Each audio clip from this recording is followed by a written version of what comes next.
ఒక గొప్ప చట్టాన్ని అందించాలనేటువంటి ఆలోచనతో తీసుకొచ్చిందే ఈ భూభారతి చట్టం. సామాన్యుడికి సైతం అర్థమయ్యేటట్టుగా, ఎటువంటి ఇబ్బందులు లేకుండా, మతలబులు లేకుండా అద్భుతంగా తయారు చేసినటువంటి చట్టమే ఈ భూభారతి. దురదృష్టం, ఈ రాష్ట్రంలో ధరణి అనేటువంటి ఓ చట్టాన్ని తీసుకొచ్చారు. నేను ఒక చిన్న ఉదాహరణ మీ దృష్టికి తీసుకురావాల్సింది. ధరణి వచ్చిన తర్వాత హైదరాబాద్ పరిసర ప్రాంతాల్లో ఒక తహసీల్దార్ కార్యాలయంలో ఒక సామాన్యుడు వెళ్లి తహసీల్దార్ పైన పెట్రోల్ పోసి తనను తను కూడా తగలబెట్టుకుని చనిపోయేంత భయంకరమైన ప్రమాదకరమైనటువంటి ధరణిని రాష్ట్రంలో తీసుకొచ్చారు.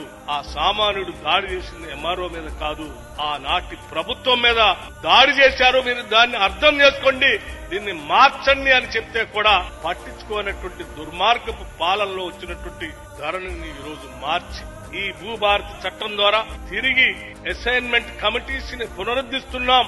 ఎక్కడెక్కడైతే అనాదిగా భూములపైన దున్నుకుంటూ బతుకుతా ఉన్నారో ఆ బతుకుతున్నటువంటి వాళ్ళందరికీ అర్హత ఉంటే వాళ్ళందరికీ కూడా మళ్లీ పట్టాలు కల్పించేటువంటి కార్యక్రమాన్ని కూడా ఈ ప్రభుత్వం తీసుకుంటుందని చెప్పి స్పష్టంగా చెప్పడం జరిగింది.